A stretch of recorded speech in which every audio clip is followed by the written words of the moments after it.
Millions of people have credit card debt. What we do is help people solve that problem.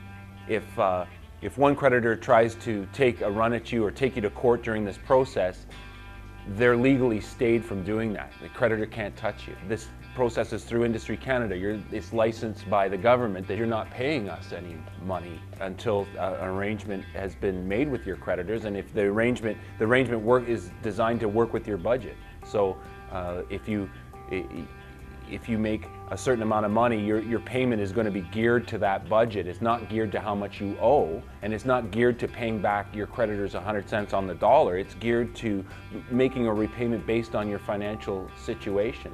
I'm an approachable person, that I really care about the fact that they've got overwhelming debt and I can fix it, and that's essentially what I've done for my entire career out of school, and that's what I'm really good at, and I know the best processes for people, and I know that they